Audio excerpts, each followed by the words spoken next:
website has been becoming much larger, with a lot more material. I also want to make a point is that I'm not an ideologue of any particular method. All of the presenters, and I've seen almost all of the presentations here since the beginning, and I think absolutely everyone with their very different approaches are all valid. And as a teacher, I certainly combine a lot of the techniques that I've seen presented here. I think that's important for all of us teachers to realize, not to become an ideologue. There's to say only one method is best. On the other hand, I think that certain principles are important, such as putting emphasis on listening, preferably without the written word first, and certain basic, what I think are common sense approaches. I don't know if I should add this, but there are sites which tell us you can learn English without making any efforts, or if you come to the site and pay, you can learn the secrets of learning English, as if there were secrets. Aside from that sort of thing, I think every site on the internet where you can learn English has value. I haven't found any bad ones except for the snake oil salesman who you find here and there. The last part of my introduction is simply, why did I create Real English? It's mainly because of my experience as a teacher.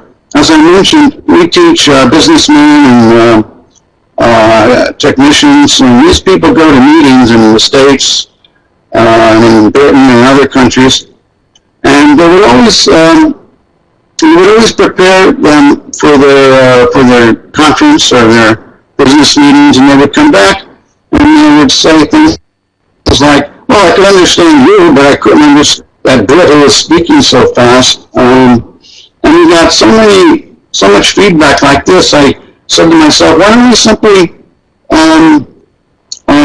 make videos of people speaking naturally and spontaneously, and use that as at least as a supplementary material for the courses. So that's what I did. Started filming people in the streets to get spontaneous English. And I think it works. That's for every teacher to determine for himself.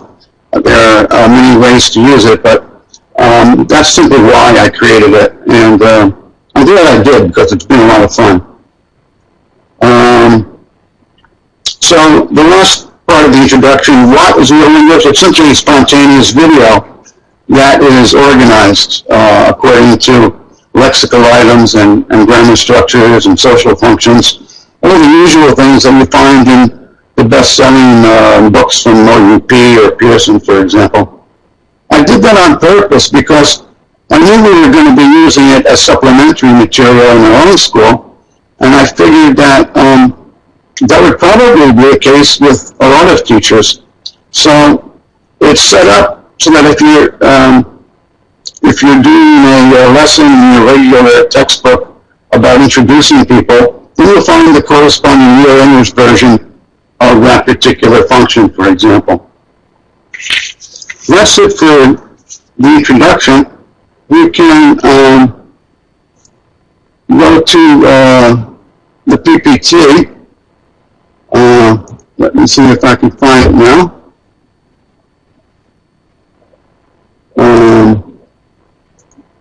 Here we are. Okay, I think we're all set. So, I wanted to have this on the screen while I was speaking, but no big deal. That's just an introductory page. We'll go to the next page. In case you've never seen real English before the pre-assignment, the pre-course assignment. I'll be showing you very briefly the site, and then when we get to the fifth slide, we'll slow down and look at some things in more detail.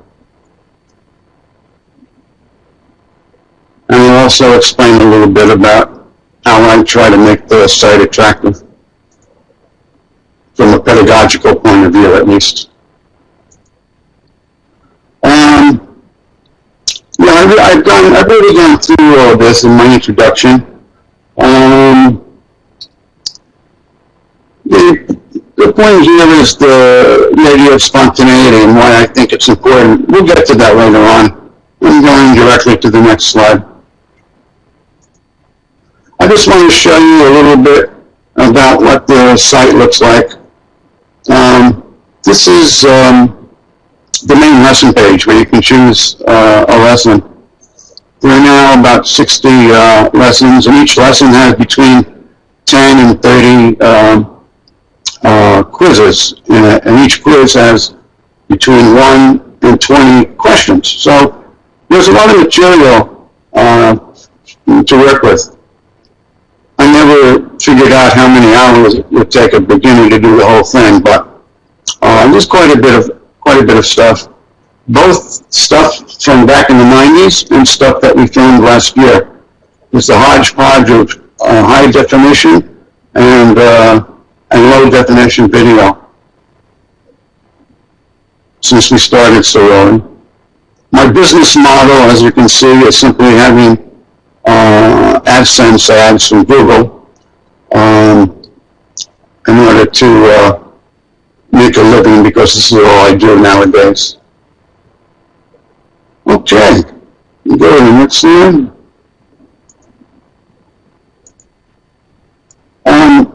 After you choose a lesson, you arrive at a page like this.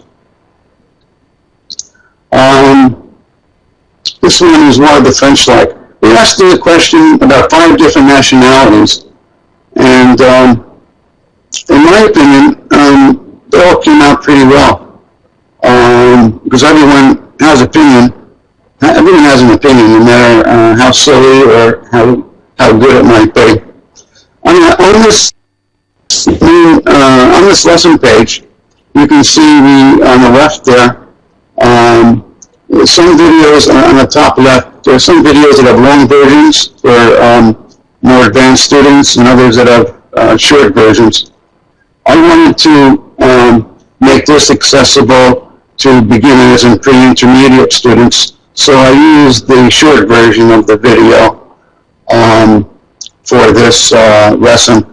And by the way I measure, it's difficult to measure what is for beginners and what is for intermediate students sometimes, especially when you're dealing with people talking off the top of their heads. But in the editing studio, we're very strict about what we let into a video, what grammar structure, for example, we let into a video, in order to keep things progressive. So this is what I call a pre-intermediate lesson. It introduces the present simple for the first time, and also the past simple. And you can see the lesson contents there left under the little picture.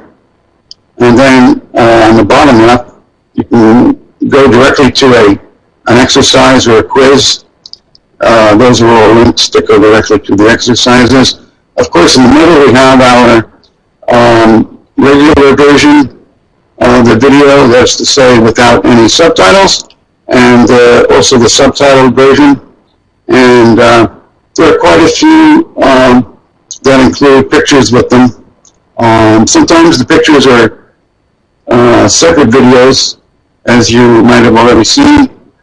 And finally,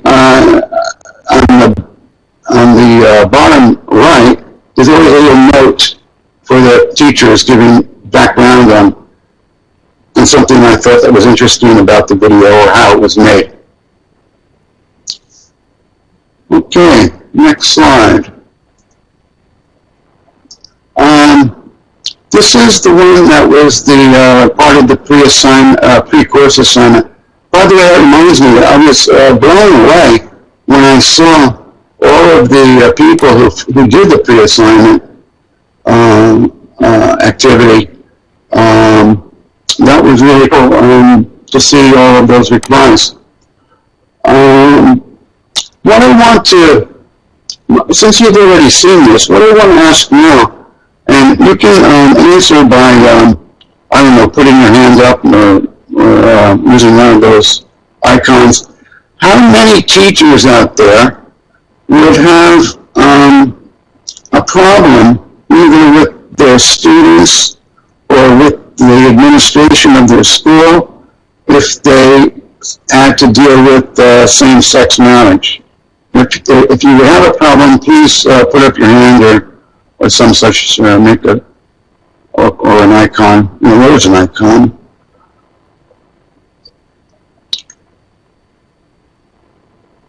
Okay, that makes three or four, about four people. I suppose that means that's quite a few. We got about 10, 11 people who might have. Teresa, Terry would not have a problem with that. That's good to know. I guess Terry's in Spain. Is that right, Terry? Yes, indeed. Okay. No problem in Mexico. Yeah, I noticed that Mexico has a few states where same-sex marriage also exists.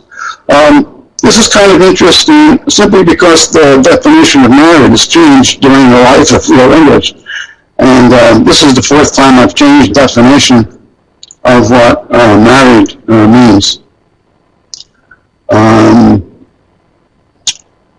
This is also interesting to see the instructions for the lesson. The very first thing is watching the video. You can't see the video in this particular slide because it's a schematic representation of the site. It's just a question of getting the essential information in here. First they watch the video, then they look at the pictures, then they read, then they listen to the audio, which is sometimes a whole sentence or even two. Sometimes it's only one word, as in the present case.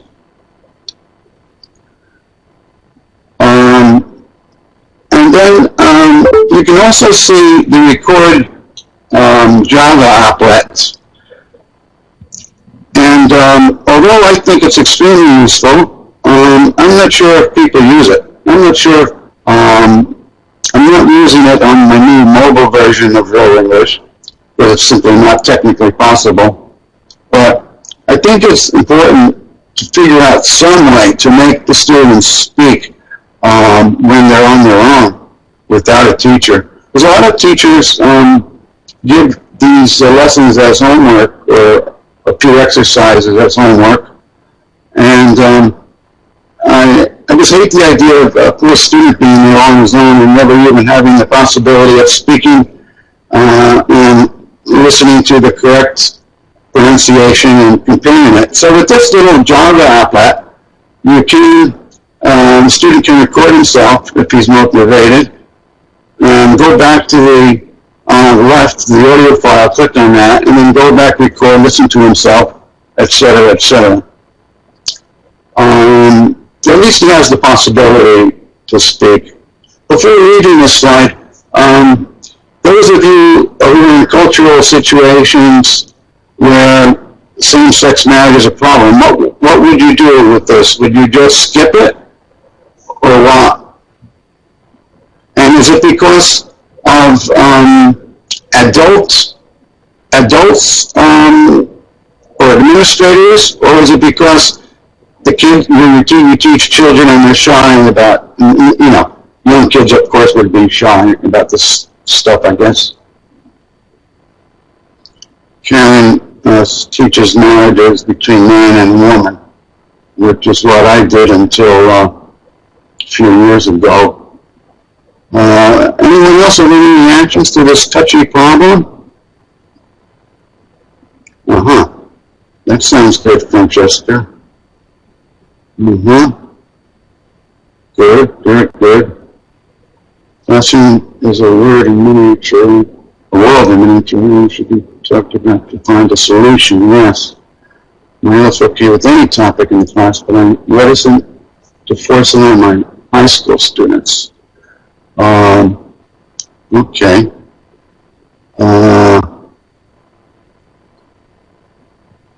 You can't tell students they're wrong. Okay. I'm just curious how you would deal with this. I don't have any problems because my students are all adults. Alrighty then. Teresa would talk about it naturally as part of the changes that are always occurring in the real world. Alright, let's go to the next one. This is the bottom of that same page. Nothing special here. I made the, every time I make a quiz, I always have to decide how easy or difficult it should be. And I always tend to make it easy as opposed to difficult because we're not testing people, we're just trying to help them to listen and learn. Next slide, here we go. Okay.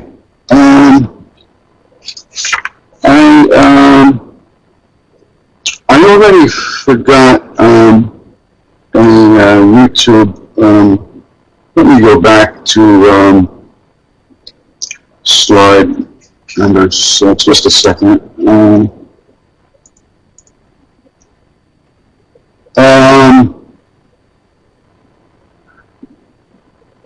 We can skip that because we covered that, and we already covered that. Let's go to, please play video number 3. Is that you, Jace, who will play the video for me? Or Vishal? What are the French like? The French, I feel, are very passionate, very emotional. They have a good sense of color and smell, and that is seen in the goods that are really marketed around the world, be it food. Well, that ended before the end of the video. That might have been my mistake. Let's see if we can get to the end. And clothing. All right. That's no big deal because we're going to watch the same video now. Video number 4. Replying of Kyla to the question, what are the French like, with pictures in the video. Can you play number 4? What are the French like? What are the French like? The French, I feel, are very passionate. Oops. Can we try that again? Mike, I think you are also playing the video from your end. So please do not play the video from your end. We can hear 2 videos playing. So I'll just play it from my end right now. I'm not touching it. You just stopped. Oh, all right, no problem. I'll just play it. Sure. Let's try it again.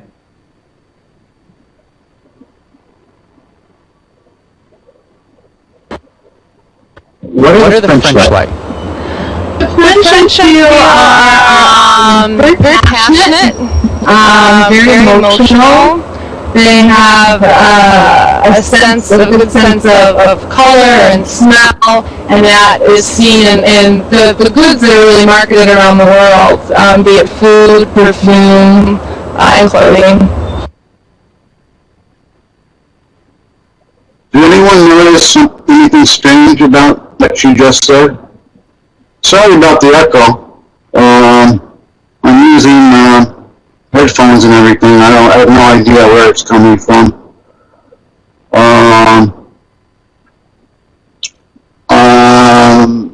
Did anyone notice anything bizarre about the video?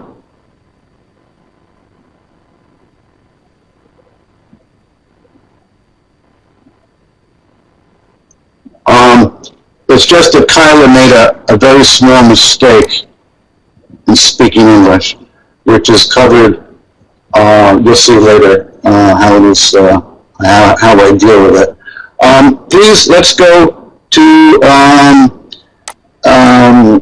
video number 5.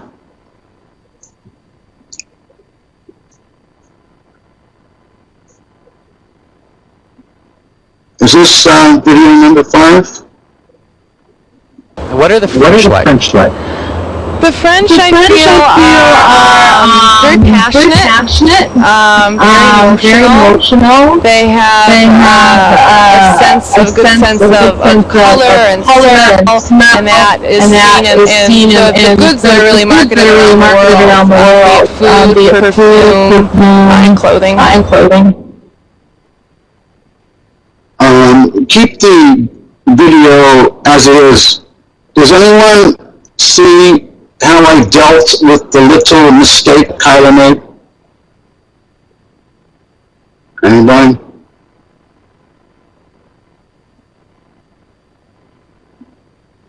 Okay. All right. She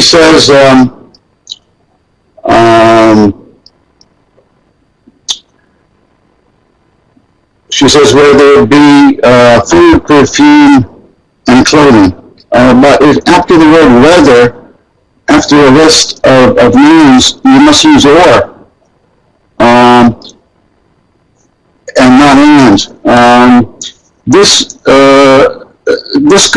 young lady was so good. I could not just get rid of her because of that mistake. Because she looks really good. And she's obviously very intelligent. So I simply made a correction of crossing out the and adding the or. What did I want to say about this kind of thing? Yeah, I just want to mention that half of the video that I filmed is never seen because people make mistakes, and you know. I want spontaneous English, but I don't want wrong English.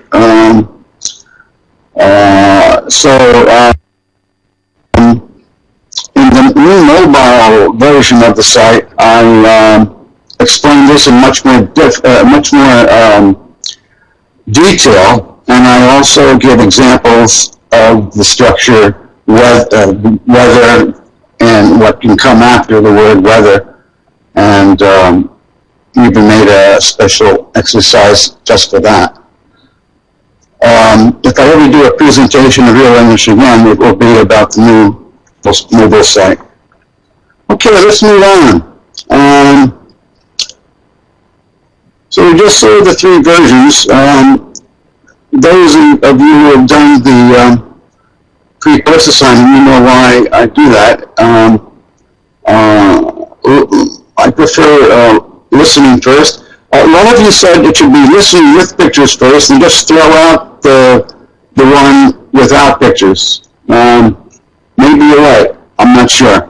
I like to have 3, especially the first 2, to be listened to over and over again before going to the subtitled version. That's the only thing that I consider important in this regard. Okay, here we go, number 9. We're just showing how that video works in the exercise. Of course, the video itself. In this particular case, it's the video you just saw with the pictures.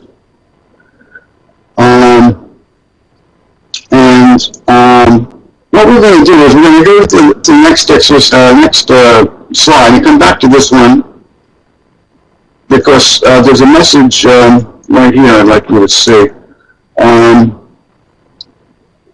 So we saw the video with what I call in the context vocabulary. And then there is an audio helper. In this case, it's number 2 there. The audio file is sometimes it has it's really useful for so many different things. Sometimes it's the same as the question in the quiz. Sometimes it illustrates a grammar point. Sometimes the summary of what the interviewee said. It all depends upon what is required for the exercise to work better. In this particular case, it's a second version of what Kyle has just said for reinforcing the vocabulary, smell, and color. Let me go back the other way again, just a second. What am I doing on time here? Okay. She says the French she feels, and I add, in her opinion, are very passionate. So choose the best picture.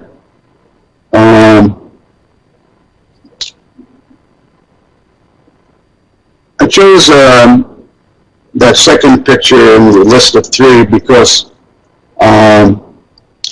passionate has 2 main meanings, of course. One being somewhat sexual, and the other being excited about doing something.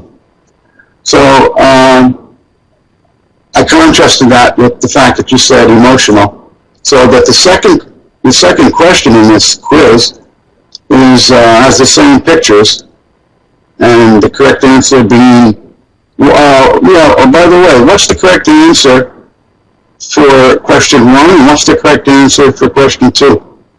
Can you type the correct answers for 1 and 2?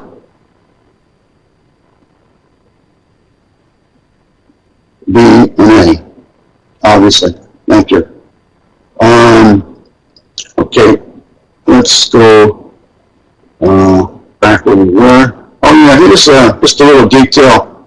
There are many different kinds of exercises in real English.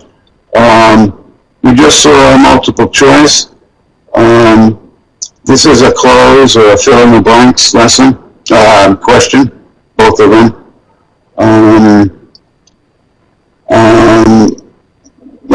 As you will not see, because there are no examples, there's also a lot of exercise where you rearrange words to make correct sentences or questions.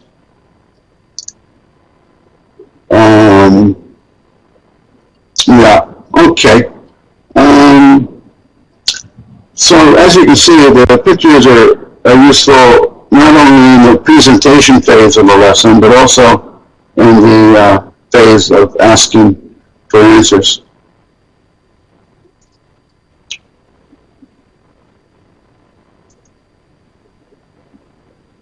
Here we get to lesson 29, do and like doing. Reminds me of Jace's rap about Jones. Like is one of the words, verbs you can be followed either with a gerund or with the infinitive. Whereas enjoy, which is almost a synonym, cannot be followed by either. So sometimes I call this lesson like to do equals like doing. So can we please have video number 6, please?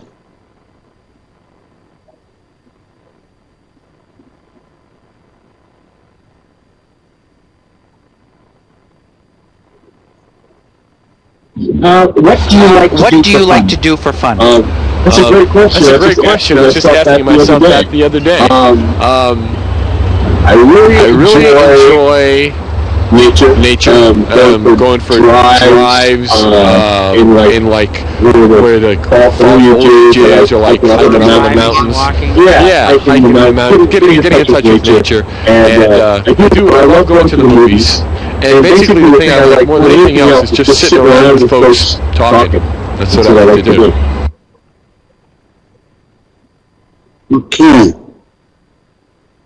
So, you can remove the video from the moment. Try that again without the echo.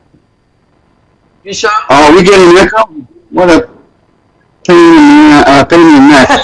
Yeah, Vishal, could we just try it again, because you did get the echo, get rid of the echo the last time. So let me turn off my mic and video. What do you like to do for fun? That's a great question. I was just asking myself that the other day. I really enjoy nature, going for drives in like where the foliage is, or like up in the mountains. Yeah, hiking, getting in touch with nature, and I love going to the movies. And basically, the thing I like more than anything else is just sitting around with folks talking. That's what I like to do.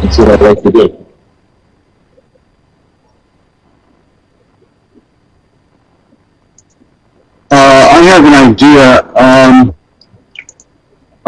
I'm going to turn off my own microphone just for a second. I hope.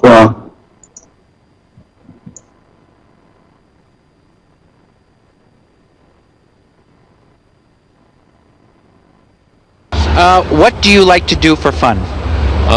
That's a great question. I was just asking myself that the other day. I really enjoy nature, going for drives in like where the fall foliage is, or like hiking up in the mountains. Yeah, hiking in the mountains, getting in touch with nature, and I love going to the movies. And basically, the thing I like more than anything else is just sitting around with folks talking. That's what I like to do.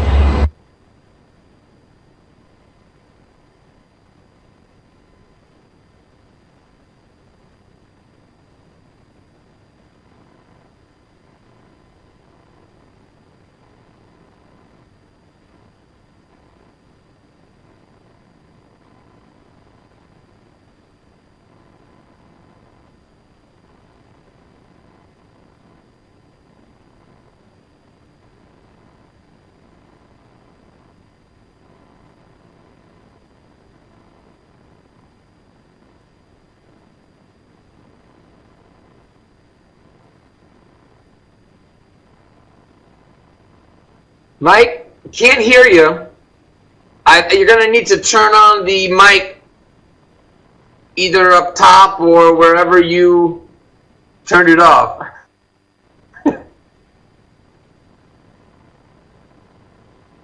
Can't hear you. You can see me? Can you hear me? Mike? No? I hear you now. I hear you typing. Oh, that's Vishal. Am I back? Yes, you're back. Okay, great. All right.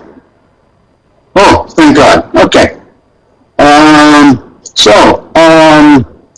That was a mouthful. This guy, Joe, I really like him because he's relaxed. He uses a lot of conversational type vocabulary. He's very natural, and I already said it, but he gives us a lot of vocabulary to work with. So since he said so much, I said, difficult, no problem, step-by-step vocabulary in the next exercises. So what we're going to do now is see how I break apart all of that and put it into a different quiz, each little bit of what he said.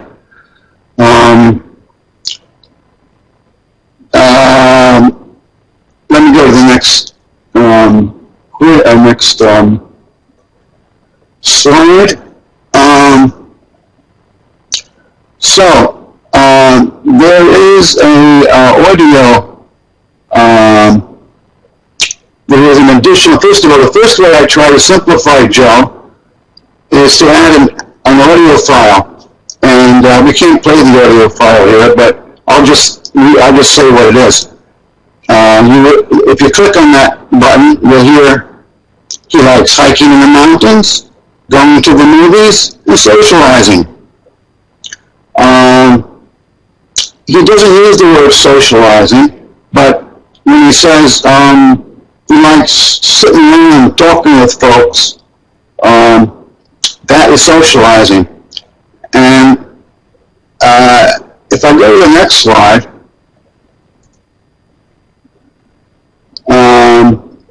yeah, his last word is I like sitting around with folks talking.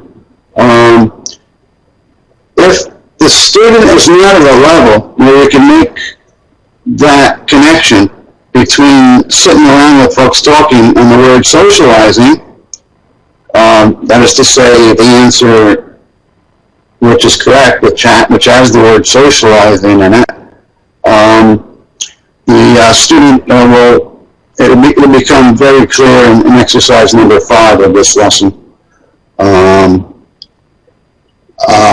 The other thing I want to say is that I tried to make it easier for the student to deal with this,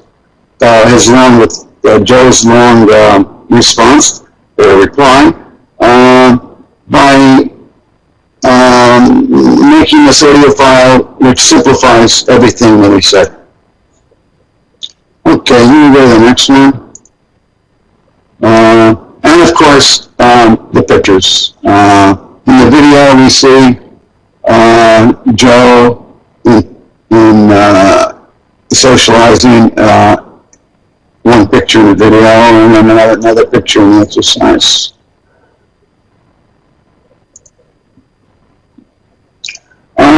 Let's see.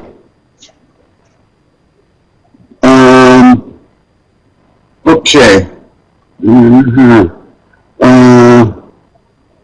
Okay, now let me go to the next one.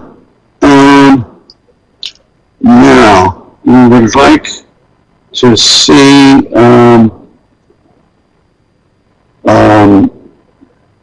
video number 7, please. And you can turn off your mic, Mike? Right.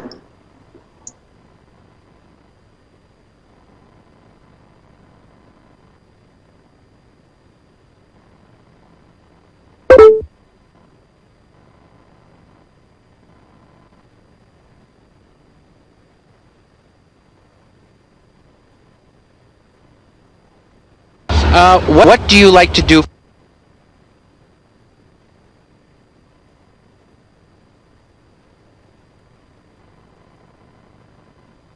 for fun?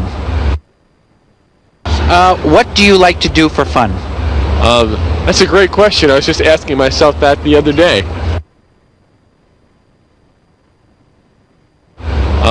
That's a great question. I was just asking myself that the other day. That's a great question. I was just asking myself that the other day.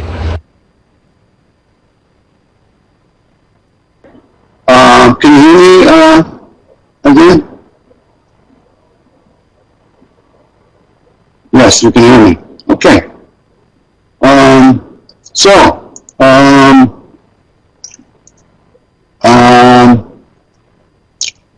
I hope that picture helps understand the reflexive. I guess well, to me it's obvious. What do you think? Would this picture help your student understand the nature of reflexive pronouns? Good. I'm never sure of this type of thing, but that's why I use that picture. Alrighty. This is kind of interesting. This exercise for Joe saying using the reflexives, it's a hybrid quiz. First, it begins as a typing quiz, and I set the amount of times a student can try to type the correct number. For example, this one is 3 times, they can try to type it, and then click on check. If they click on check 3 times, then the exercise transforms itself into a plain old multiple choice. So this keeps the student from getting lost. If he has trouble with the difficult part, then we'll get an easier one to do.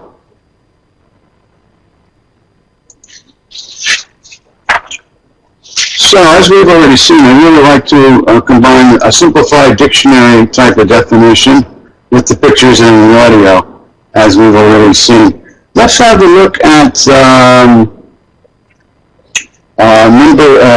video number 9. I will mute my mic. Video 9, please.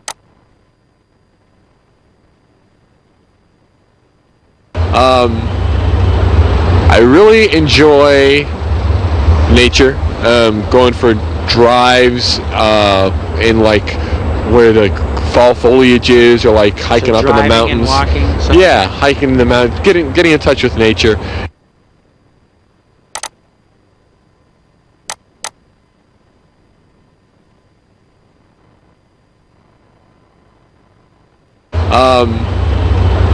I really enjoy nature, going for drives in like where the fall foliage is, or like hiking up in the mountains. And walking, yeah, hiking in the mountains, getting in touch with nature. Please, next video, please.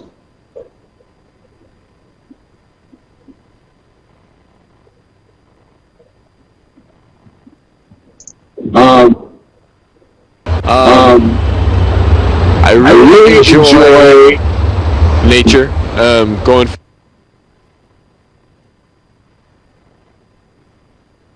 I really enjoy nature, going for drives in like where the fall foliage is. Is this video number 9?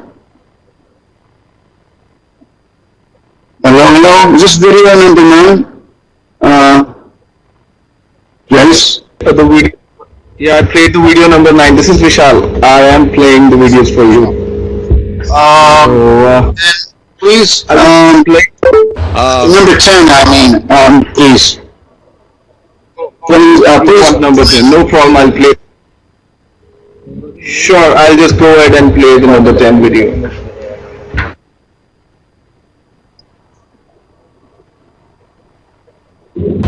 I really enjoy nature, going for drives.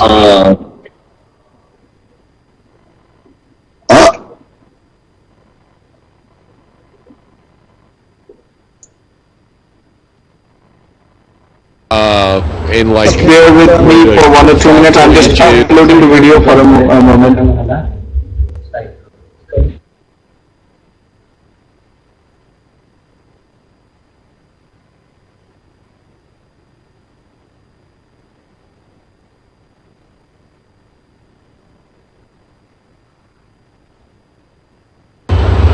I really enjoy nature, going for drives in like where the fall foliage is, or like hiking up in the mountains. And walking, yeah, hiking in the mountains, getting in touch with nature.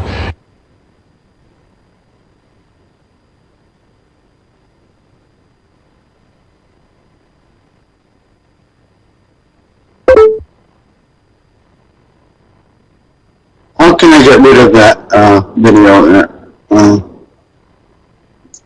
There we go. Okay. Did you notice that the picture shows Joe doing, he likes, what he says he likes to do? That is to say, I often cut out interviewees' heads and I put them in the exercises in order to have additional context. I pointed out where we met Joe on 57th Street in the city, not while hiking in the woods, which I guess was obvious to everybody. Anyway, Here we go, next one. So these are the kinds of things we see in these videos. The one you just saw, like going, as soon as he says that he likes to go where full foliage is. And then in the exercise on the right, we define fall and foliage, which is simply tree leaves, with audio files repeating those words separately. Okay, next. And, well, this is, he also says he likes going to movies. And at that point, we get to exercise 5. This lesson, by the way, has 30 exercises. And this is the pictures we see in lesson 5. And it's also a hybrid type, as we saw in exercise 2. And there are 36 correct answers that a student can type. Because I don't want a student to say something to type something that's correct, but not what I was thinking of. So I try to think of absolutely everything that makes sense, even just relative sense, so that he never is marked wrong for something that is valid. So I like to give them the challenge of typing. And that's why I gave them so many correct answers they could type. And then, of course, as we saw before, if they're still wrong after 3 attempts, then the quiz transforms itself into a multiple choice. Okay. We're getting to the end of, this is well timed, I guess. I just want to give you my own answer concerning the authentic and the spontaneous in relation to video. I use a lot of authentic video. For me, authentic video are news reports, Hollywood movie trailers, that sort of thing. And the actors in these videos are professionals, whereas the people in the street in real life are just ordinary people.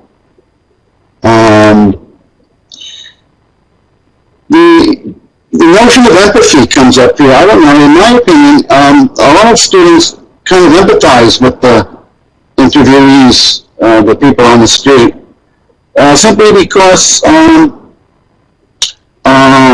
realize that, they must realize that we just, pull them off the street and explain to them that we're making videos for people learning English, and we got 5 minutes, and when you sign the release form. In any case, my point is simply the fact that the students can tell that it's not the same as an actor somehow. Something's obvious about it, and empathize with the person, especially when the person has a hard time thinking of what to say. I don't know if it's pedagogically sound, but it seems to add interest to the video in a lot of cases.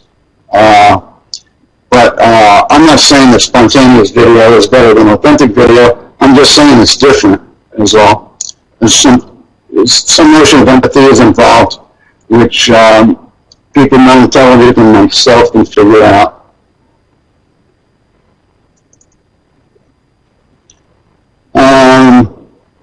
So this is my quick conclusions. I try to make difficult videos accessible with explanatory pictures and extra audio, as I mentioned.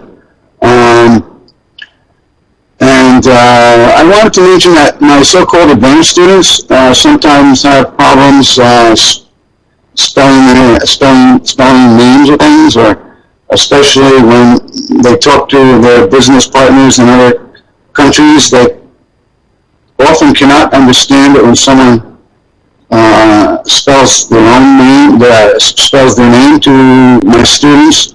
So it seems that the people are speaking too fast, but in reality, all these people in the video are speaking at normal speed, not like a teacher is trying to be clear in the classroom. Also, all of these exercises, and the videos too, they're just all experiments. And I work with my own students while I'm doing the work, and if I see some ideas of mine that are really stupid, then I just begin again and then try it again with the student and see how he reacts, and just keep on and on like that, trying to get it right. I already spoke about the record compare app. For students who actually use it, they finish up by practicing all four skills: the speaking, the reading, the writing, and of course listening to both video and audio files. Like I said at the very end, real English will never be finished. It simply becomes more extensive as time goes on. I think that's all I have to say. I hope there are some questions. Mike, wonderful. I just, listening to you, watching the presentation and seeing people chatting and chatting actively with them, you'd think it would be impossible or stressful, and it was just the opposite. It was just wonderful experience for me today. You definitely, with the pre-assignment, connecting so nicely to the presentation, really got people involved. It was fabulous. Yes, bravo. Any questions? I wrote down a couple, and we always have the opportunity afterwards on the class page where we did the pre-assignment and in the Facebook group. So, Mike, we have a Facebook group for you, thanks to Sylvia. All right. Yeah, I've been there, of course. You're great. Oh, you've already been to your Facebook group. Oh, good. Yes, she created it before the class. I haven't been there. No, I haven't been there yet. I didn't know it was a separate one. Oh, cool. Special for you, for each presenter. That way, people who like Facebook can use it to discuss the class, and you can visit there when you have time to talk with students. And there's the URL, but I'll also send it as a direct message to all of the participants. But let's have some questions now. We have a few minutes. Could we get 5 minutes extension on there, Vishal?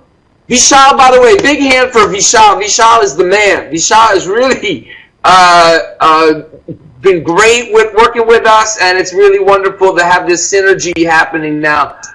With the presenters and myself and Vishal in India. So we have India, France, New Jersey, and all these other, and the team extends to all of our participants. But if we could extend the class, looks like Vishal just put, hey, there's Vishal. Thank you, Vishal. If you could give us a few minutes. Sure. Thank you. So a couple questions I have here. Well, let's start with what's coming up. What do you use to edit your video clips? I use Adobe Premiere. Adobe Premiere? Yeah. Adobe Premiere. Good. Let's see. I have a couple questions here. Someone asked if your material is copyright free, and I know some of it there's monetized and some of it is not. Could you explain that? Sure. To tell you the truth, trademark is much more important to me than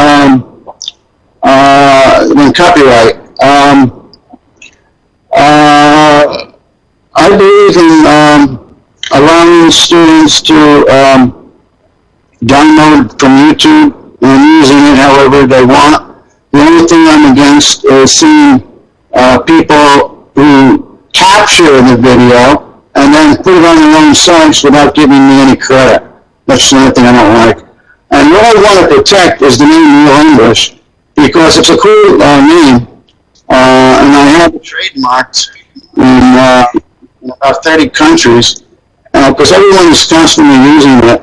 Even the BBC used it, and I had to find lawyers, and they sent letters to the BBC, and the BBC saw that I was right, and they completely changed their name to authentic anyway. Yeah, good for you. Good for you. But it started a long time ago, 20 years ago, with my first products. They were VHS cassettes, and they were also CD-ROMs. And I was presenting them in Paris at the big show in Paris for language learning. And here comes a bunch of Australians with real English, the same exact name as me, the same type of product, video, all produced by the Australian Public Broadcasting System. And before the end of that language fair, I had a lawyer on them, and 2 years later I won the court case against them, but I never got a penny. I just spent all my money on lawyers. Anyway. I gotta say, one thing that it's really heartening for me these days with the paradox of sharing openly is that because we're now in the media so much with our materials, people who create, it's harder to take from somebody. People used to say, hey, someone's going to take your stuff. And it's like, well, I'm not really worried about it because I'm always out there now. So in the past, when you've got, it's video cassettes and closed doors and, it's a different thing. Exactly. Good. Any other questions? I've got one here. A link to the mobile version. When you said, I don't know if you noticed, I've got a new mobile version of Real English. Everyone got very excited. I don't know if it's beta or if it's ready to go, but any link to that or? Yeah, I'm going to give it to you right now. I'm glad you asked. And we can put that in the class page on Facebook and all of those things.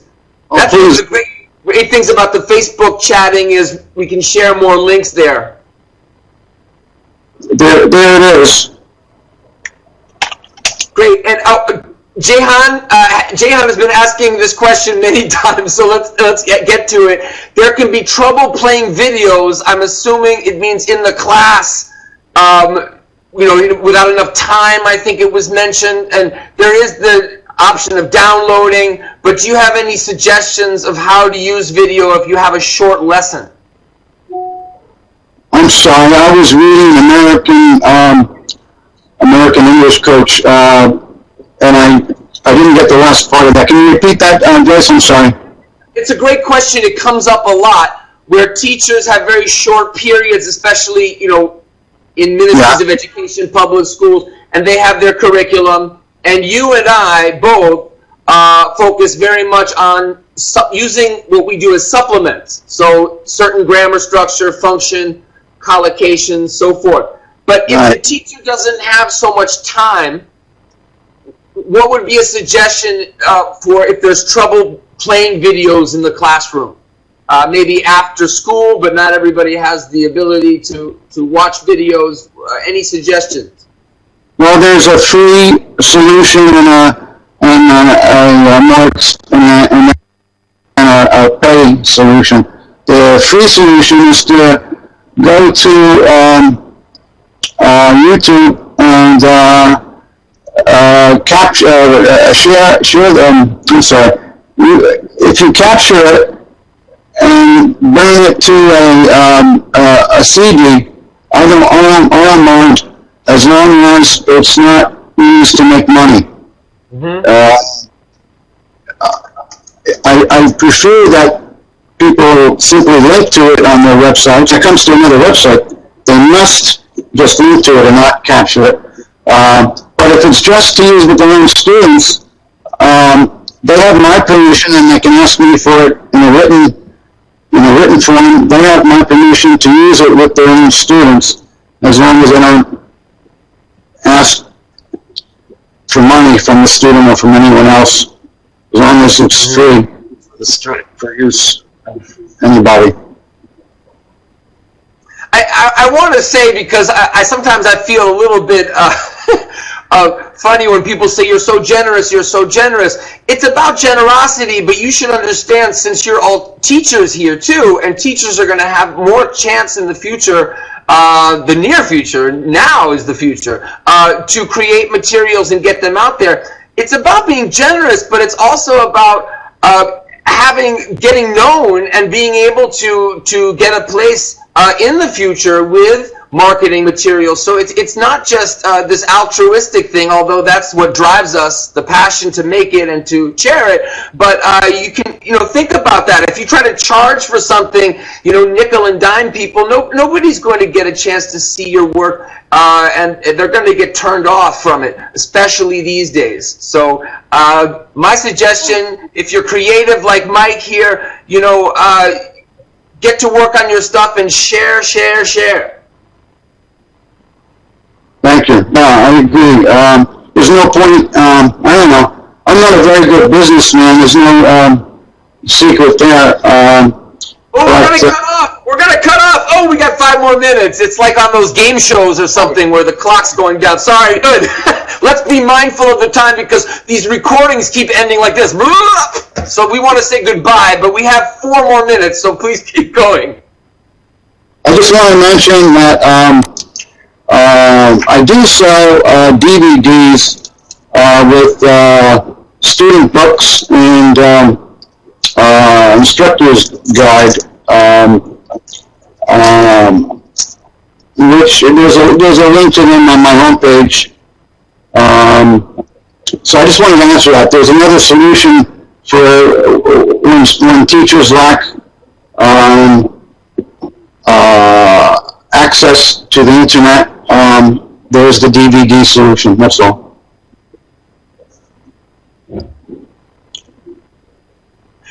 He's compensated. Don't worry, Karen. And in the future, people like Mike are going to be well compensated for, because there'll be much more of an audience that we can reach now. So, and you're helping with that by being here. So if you think, if you like his stuff and can spread the word even more, great. By the way, Mike has we're going to have a Facebook group with Mike, but Real English has a really great Facebook page, not group. So like my Fluency MC page, he has a page that's very, very active. He's very present there. It's a wonderful page. Definitely check out the Real English Facebook page. And then when we have our Facebook group, Mike, of course, you can put the Facebook page URL there. I'll do that too. Why don't we take one more question so we can exit here appropriately for once, without rushing away. Some people have to leave. Bye, Elena.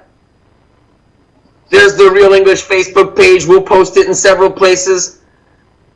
Karen, yes, I'm sorry I didn't answer you before. Pre-assignments do count. The post-assignment, however, is the big one to make sure you get the certificate. Adios, Melissa. One more question? Larry, you can ask in the Facebook group too. I know you're on Facebook. How does the workbook change the learning experience? Great for a last question. If they do get the materials that you sell, Mike, how does it change the learning experience? Well, allows you to use a big screen in the classroom. That's always nice. It's what I call the classic collection. It's really very different. I mean, it's the same content basically that you see online, but I edited it in a different way. It's really hard to explain. I'm going to have to put some of it up online so that people can. Well, in the Facebook group, if you have links, yeah, instead of explaining it, if you'd like, you can get a chat going there with teachers. And that might be an easier way to do it. Ooh, I like Sylvia's questions. What's the future? What does the future hold for Real English?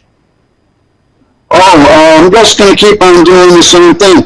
Like I said, it'll never be finished. I'll be finished myself sooner or later, but Real English won't be finished while I'm around. Because, you go out and do some filming, And if you don't have enough film on a certain subject, then you simply go out again, and then you edit, and then you make a new lesson. I mean, there's so many possible questions you can ask people. The next time I go out, it will be in October, and I'm going to ask people for language donations of friend to begin with, and see what happens with that.